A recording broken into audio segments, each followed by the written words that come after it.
할렐루야. 대림절 첫째 주일입니다. 성탄절 4주 전부터 대림절을 지킵니다. 어제는 교회 성탄 장식을 위해서 많은 분들이 수고해 주셨습니다. 교회 바깥에는 우리 남손교회 회원들이 열심히 십자탑에서부터 조명을 설치해 주셨습니다. 그리고 이 성탄 트리, 그리고 이 앞에 강단은 우리 강단 장식부에서 또 수고를 해주셔서 이렇게 아름답게 꾸며졌습니다. 그런데 왜 대림절에 교회들마다 교회 안팎으로 성탄 장식을 하게 되는 것일까요? 바로 2000년 전에 우리 위해서 이 땅에 오신 예수님을 기억하며 감사하는 의미를 가지고 있습니다. 그리고 앞으로 우리에게 오실 재림주 예수님을 사모하며 기다리는 의미로 우리는 성탄 장식을 하는 것입니다. 그러므로 성탄 장식의 핵심은 예수님을 생각나게 하는 것입니다. 그런데 요즘 교회보다 교회 밖에서 성탄 장식을 더 요란하게 합니다. 반짝거리는 조명들, 또 별 모양, 방울 모양, 그리고 눈꽃 모양으로 카페나 또 상점들이 화려하게 12월도 되기 전부터 11월 이른 데는 10월 말부터 그렇게 장식을 시작하는 것 같습니다. 그런데 자세히 살펴보면 그런 장식들 중에서 예수님을 생각나게 하는 장식은 보이지 않습니다. 들뜬 분위기를 만들고 소비 심리를 부추기기 위해서 장식을 하는 것이죠. 그런데 여러분, 우리 강단 앞쪽에 있는 이 장식들을 한번 보시기 바랍니다. 저쪽에는 성탄목이죠. 성탄목을 보시니까 뭐가 눈에 보이십니까? 빵이 보이죠. 이 빵은 왜 붙여놨을까요? 또 뭐가 보이십니까? 사과, 또요 장미꽃, 그리고요 초도 보이죠. 왜 성탄목에 세상 사람들이 붙이지 않는 것들을 붙여놓는 것일까요? 제일 먼저 나무가 보이는데 이 푸른 나무는 전나무입니다. 전나무는 생명나무를 의미합니다. 태초에 하나님이 천지를 창조하셨을 때 에덴 동산의 중앙에 생명나무를 두셨습니다. 그리고 저 성탄목에는 사과가 달려있지요. 이 사과는 선악과를 의미합니다. 하나님께서 따먹지 말라고, 모든 것은 다 먹되 따먹지 말라고 하나님이 말씀하셨던 그 선악과를 하와가 먼저 따먹고 또 아담이 따먹으면서 하나님 앞에 불순종했습니다. 그렇게 해서 생명의 근원이신 하나님과 단절되게 되었고 이 땅에 죄와 사망의 권세에 사로잡힌 우리는 종의 신세가 되고 말았습니다. 그리고 장미꽃이 보이지요? 저것은 무엇을 의미하는 것일까요? 죽음의 땅인 사막에 그 땅을 뚫고 나와 아름다운 생명의 꽃을 피운 저 장미는 예수님을 의미합니다. 붉은 장미는 우리를 위해서 흘리신 주님의 보혈을 의미하기도 합니다.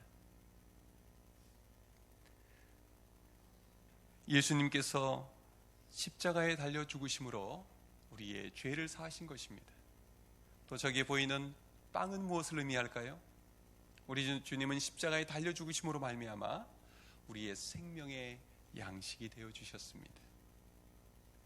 그러므로 이 성탄목을 바라보면 천지를 창조하신 하나님 아버지의 사랑과 죄로 인해 난 우리의 타락, 그리고 우리를 그 죄에서 건져주시기 위해서 예수 그리스도를 보내주셔서 우리의 생명의 양식이 되어주시고 우리의 죄를 씻어주신 주님을 생각나게 하는 것이 바로 성탄목의 진정한 장식의 의미입니다. 그러므로 여러분, 성탄목은 눈에 보이는 복음이라고 할 수 있습니다. 성탄목을 바라보시면서 참 보기 좋다, 거기에 머물지 마시고 초가 달려 있는데요, 이 앞에도 큰 초가 4개가 있죠. 이 4개의 초는 대림절 한 주 한 주가 지나면서 하나씩 불을 붙여 나갑니다. 교회 밖에는 전등으로 성탄 조명을 해 두었습니다. 여러분, 대림절에 왜 초와 불빛을 밝히게 되는 것일까요? 죄로 어두워진 이 땅에 빛으로 오신 예수님, 생명의 빛, 구원의 빛으로 오신 예수님을 모든 이들에게 알리기 위한 것입니다. 빛이 없는 세상은 어둠뿐입니다. 그러나 아무리 어두워도 빛이 비추면 어둠은 물러가게 되는 것입니다. 오늘 읽은 본문 이사야 2장이 쓰여진 시기는 이스라엘의 역사에 어둠이 짙었던 시기입니다. 먼저 그 시대는 국가적인 암흑기였습니다. 이사야는 주전 8세기 하반기에 40여 년간 아수르 왕들의 식민지배 그리고 무자비한 침탈을 일삼던 그 시기에 활동했던 예언자입니다. 아수르 왕들은 어떤 민족이든지 반역의 조짐이 보이면 끔찍한 보복을 가했습니다. 그 대가로 그 땅의 백성들을 송두리째 뽑아서 다른 낯선 지역으로 이주시켜 버렸습니다. 반역을 차단해 버리는 것이죠. 이 시기에 이스라엘 민족은 북왕국 이스라엘과 남왕국 유다로 나뉘어져 있습니다. 우리나라와 비슷하지요. 남한 북한으로 나눠진 것처럼 말입니다.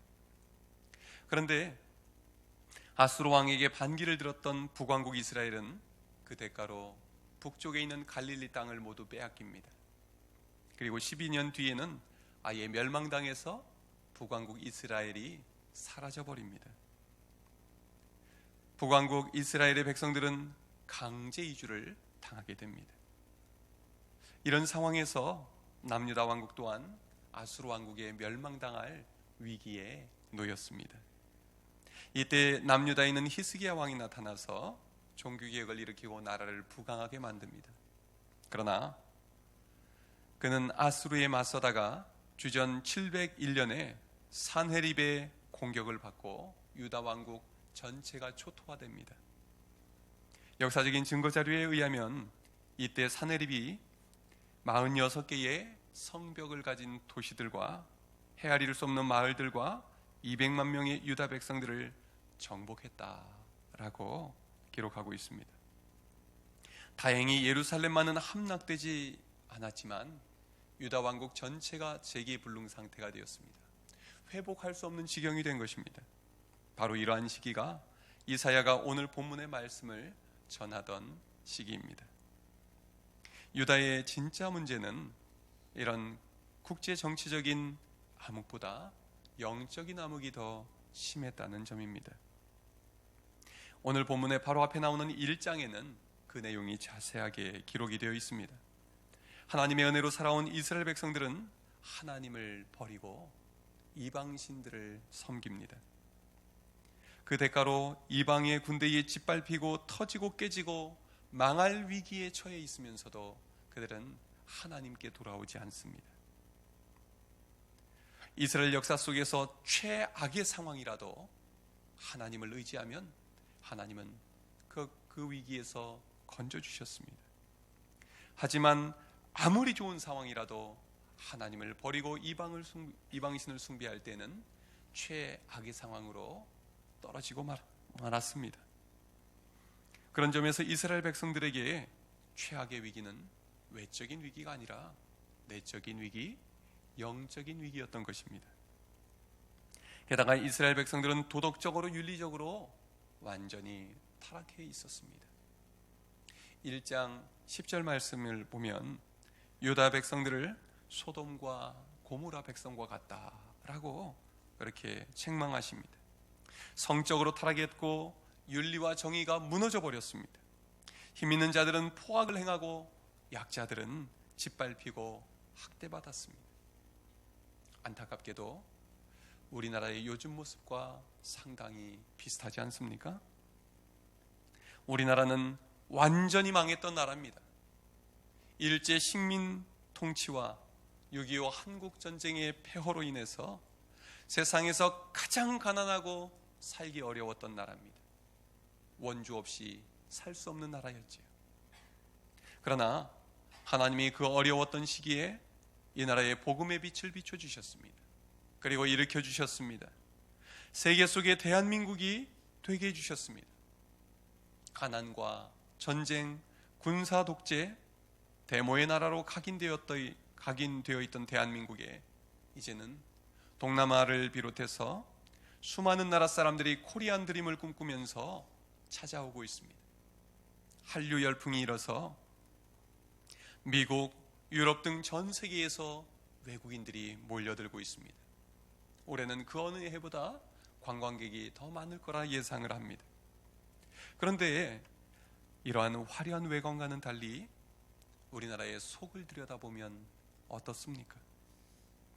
여전히 부정과 부패가 만연합니다. 빈익빈 부익부 현상이 날로 더 심각해지고 있습니다. 힘 있는 자들은 큰 잘못을 하고도 고개 뻣뻣이 들고 다닙니다.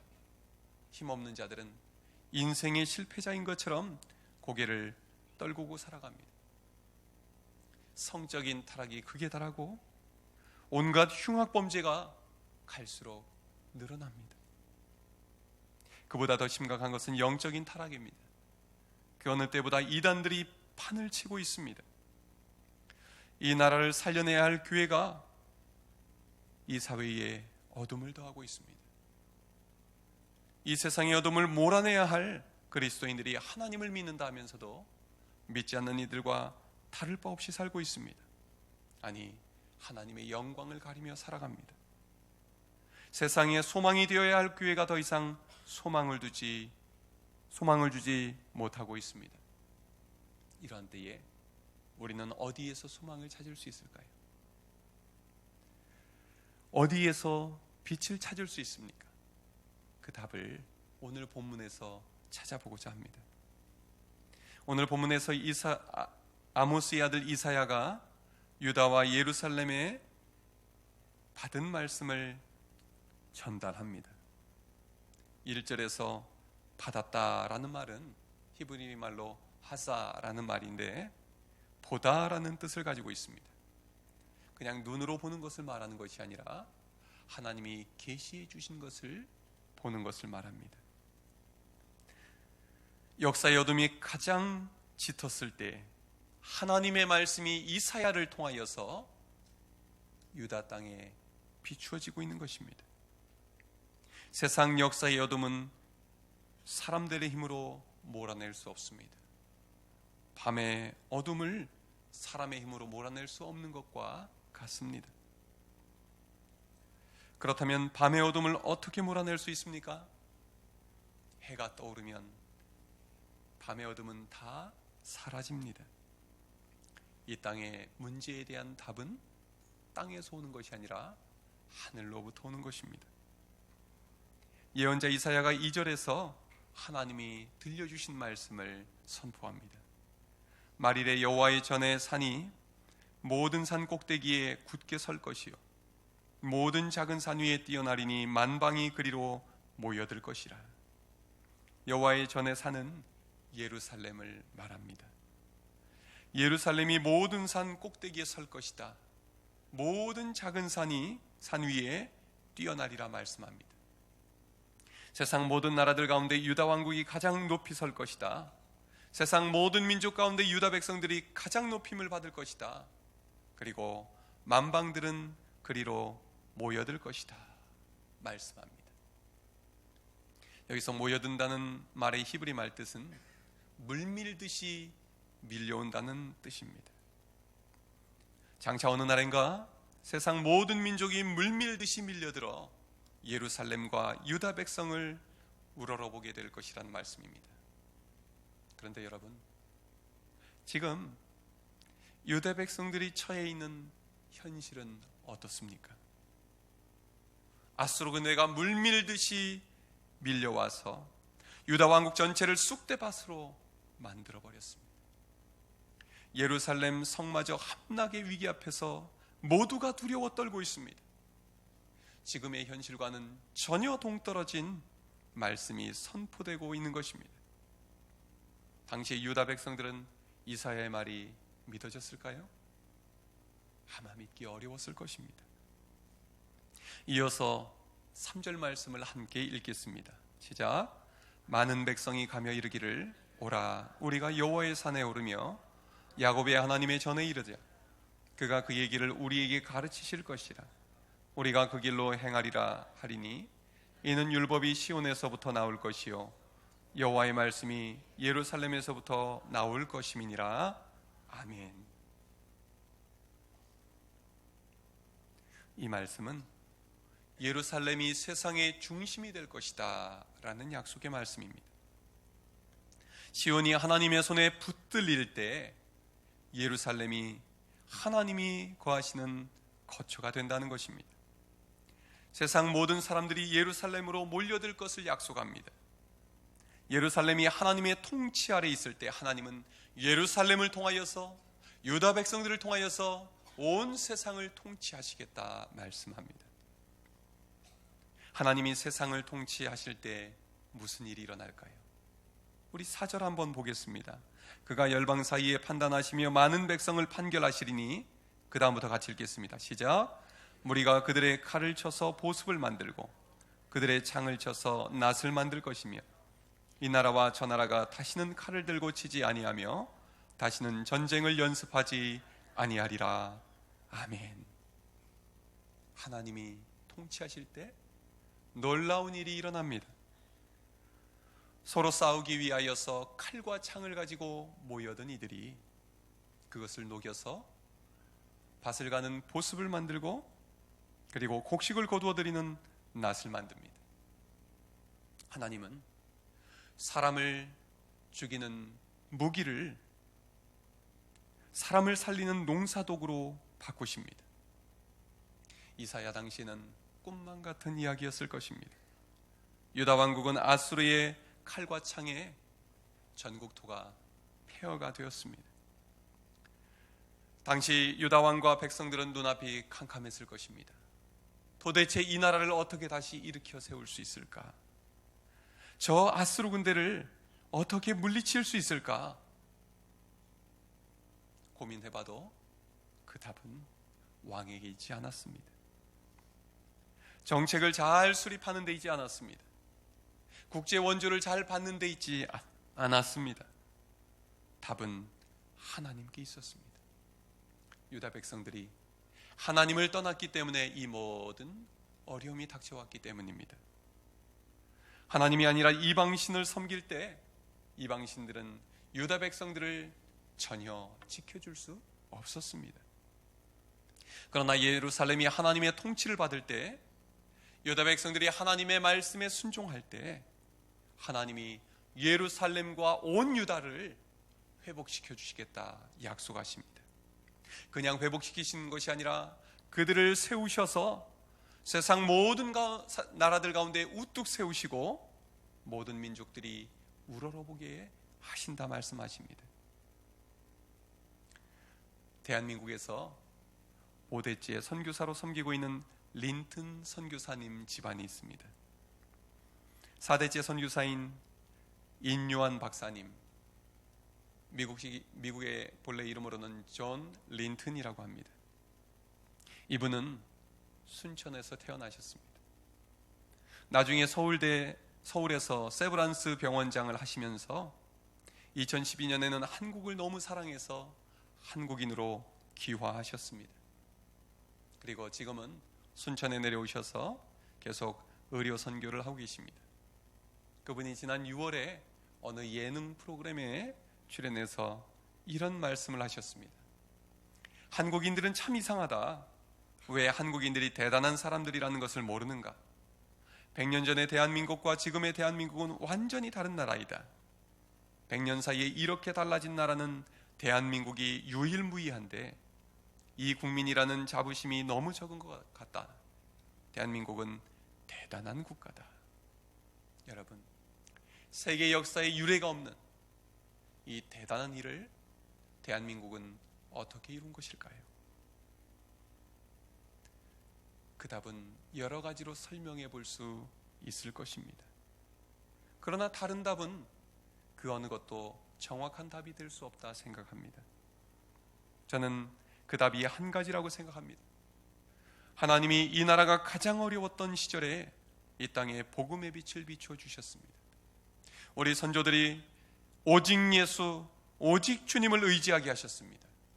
그리고 복음을 붙들고 눈물로 하나님께 매달렸습니다. 그 가운데 하나님이 말씀을 통해서 약속하신 대로 일본의 빼앗긴 나라도 되찾게 하셨고, 전쟁의 폐허 위에서 모두가 부러워하는 대한민국을 일으켜 주신 것입니다. 우리가 잘나서 그런 것이 아닙니다. 하나님의 은혜입니다. 우리는 이 사실을 절대로 잊어서는 안 됩니다. 하나님의 은혜로 여기까지 왔습니다. 하나님을 의지할 때 대한민국을 최악의 상황에서 최고의 자리까지 올려주셨기 때문입니다. 그리고 우리는 지금 역사상 가장 평화롭고 풍요로운 시기를 누리고 있습니다. 이 나라의 평화는 최첨단 무기를 더 많이 갖는다고 유지할 수 있는 것이 아닙니다. 국방비를 늘린다고 되는 것도 아니고 미국이 도와줘서 되는 것도 아닙니다. 이 세상의 평화는 미국의 손에 달린 것도 아니고 중국의 손에 달린 것도 아닙니다. 우리나라 대통령이 평화 경제에 온 힘을 기울였지만 뜻대로 잘 되지 않았습니다. 이 땅의 평화는 오직 주님 손에 달려 있습니다. 오직 주님께서 이 세상을 다스리실 때 참된 평화가 임합니다. 오직 주님 손에 붙들릴 때 보수와 진보가 하나 될 수 있습니다. 남한과 북한이 하나 되어 평화의 길을 갈 수가 있는 것입니다. 여러분, 예수님께서 가르치신 대로 기도합시다. 아버지의 나라가 오게 하시며 아버지의 뜻이 하늘에서와 같이 땅에서도 이루어지게 하소서. 이 기도가 우리 모두의 기도가 되기를 바랍니다. 마지막으로 이사야 예언자는 무엇이라고 말합니까? 5절 함께 읽겠습니다. 시작. 야곱 족속아 오라, 우리가 여호와의 빛에 행하자. 아멘. 어둠의 시대를 살아가는 야곱 족속, 즉 유다 백성에게 야곱 족속아 오라 말씀하십니다. 빛이신 여호와께로 나오라는 말씀입니다. 유다 백성들은 스스로 어둠을 몰아낼 수 있는 자들이 아닙니다. 가장 깊은 역사의 어둠 속에서 그들이 벗어날 수 있는 길은 여호와의 빛 가운데로 나오는 것입니다. 그래서 이사야 60장 1절에서는 이렇게 말씀합니다. 일어나라, 빛을 발하라. 이는 내 빛이 이르렀고 여호와의 영광이 내 위에 임하였음이니라. 보라, 어둠이 땅을 덮을 것이며 캄캄함이 만민을 가리려니와 오직 여호와께서 내 위에 임하실 것이며 그 영광이 내 위에 나타나리니 나라들은 내 빛으로 왕들은 비치는 내 광명으로 나오리라. 아멘. 여호와의 빛이 임할 때 유다 백성들을 둘러싸고 있었던 그 모든 어둠들은 물러갔습니다. 유다 백성들이 빛 가운데에 행하며 그 빛을 비출 때 세상의 어둠도 사라지게 됩니다. 이 말씀은 결국 어떻게 이루어지게 될까요? 요한복음 1장 8절에서 참 빛, 곧 세상에 와서 각 사람에게 비추는 빛이 있었습니다. 이 빛이 누구입니까? 예수 그리스도이십니다. 예수 그리스도께서 말씀하셨습니다. 나는 세상의 빛이니 나를 따르는 자는 어둠에 다니지 아니하고 생명의 빛을 얻으리라. 주님을 믿고 따르는 자는 생명의 빛을 얻습니다. 그는 더 이상 어둠에 갇혀 살지 않습니다. 빛 대신 주님을 영접하는 자에게는 빛의 자녀가 되는 권세를 주셨습니다. 그는 어둠을 이깁니다. 또한 그는 이 세상의 어둠을 몰아내는 권능을 받습니다. 여러분 중에 인생의 깊은 어둠 가운데에 갇혀 있는 분은 없습니까? 아무리 벗어나려 하여도 헤어날 수 없는 어둠 속에 계신 분들은 없으십니까? 세상의 빛으로 오신 주님을 이 대림전 기간에 나의 주님으로 모셔드리기를 바랍니다. 빛 대신 주님 앞에서 그 어떤 인생의 어둠도 물러가게 될 것입니다. 인생의 깊은 어둠 속에서 살고 있던 한 여인이 있었습니다. 이 여인은 5살 때부터 친척 오빠에게 지속적으로 성적인 학대를 당했습니다. 그 고통이 평생 지속됐습니다. 대학생 때는 데이트 폭력을 당해서 고막이 터졌고 택시기사에게 2번이나 납치를 당했습니다. 그 후 남자들을 두려워하며 살았습니다. 그러다가 어렵게 마음을 연 남자와 결혼했습니다. 알고 보니 심각한 알코올 중독자였습니다. 남편은 매일 동반 자살하자고 속삭였습니다. 그녀의 아버지는 오래전에 돌아가셨고 늘 사랑해 주셨던, 그리고 의지가 되어 주셨던 어머니마저 지병으로 세상을 떠나셨습니다. 결국 그녀는 결혼 생활 10년 만에 가출을 감행합니다. 그런데 가출한 지 9일 만에 남편이 자살했다는 소식이 들려왔습니다. 결혼 10년 동안 얻은 것은 사업의 실패, 집 경매, 1년 넘게 지속된 하열, 가슴에 20개가 넘는 혹, 만성 두드러기성 혈관염, 독한 피부과 약으로 얻은 스테로이드 부작용, 극도의 우울증, 어머니의 죽음, 남편의 자살뿐이었습니다. 그녀에게 남은 것은 죽거나 노숙자가 되거나 둘 중에 한 가지뿐이었습니다. 어머니가 떠나가시면서 딸에게 이런 편지를 남겨놓고 가셨습니다. 엄마는 떠나지만 하나님은 너를 떠나지 않아. 외로워하지 말고 너무 많이 슬퍼하지도 말고 하나님 손 콕 잡고 행복하고 건강하게 살다가 아주 나중에 천국에서 만나자. 엄마는 천국에 먼저 가서 기다릴게. 세상의 모든 희망이 사라진 바로 그때 하나님께서 그녀에게 생명의 빛을 비춰주셨습니다. 그녀는 자신의 최근 저서 진짜 감사라는 책 마지막 부분에서 이렇게 고백합니다. 세상의 끝에 겨우 매달려 있던 내게 하나님 아버지는 손을 뻗어 세상의 중심으로 끌어오셨습니다. 큰 아픔을 통해 하나님을 만나게 되었고 가족만큼 소중한 사람들로 채워주셨습니다. 일도 새로 할 수 있게 되었고 건강도 치료해 주셨습니다. 너무 늦게 하나님을 찾은 것 같아 죄송하기도 하지만 이보다 더 늦지 않아 더 많이 하나님께 감사합니다. 저를 살려내신 뜻을 잘 이어받아서 전하도록 할 것입니다. 오늘도 많이 힘들고 아프시죠? 답을 찾아 많이 헤매지 마세요. 답은 오직 주님이십니다.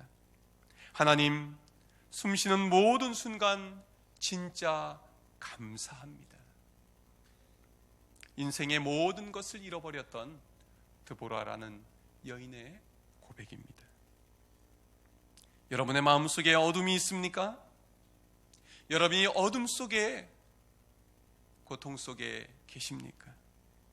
이 대림절에 세상의 빛으로 오신 주님을 주인으로 모셔드리기를 바랍니다. 그리고 우리 주위에 아직도 주님을 모르고 어둠 속에 헤매는 분들에게 내가 만난 주님, 빛 되신 주님을 널리 증거하는 대림절이 되기를 주님의 이름으로 축원합니다. 기도하겠습니다.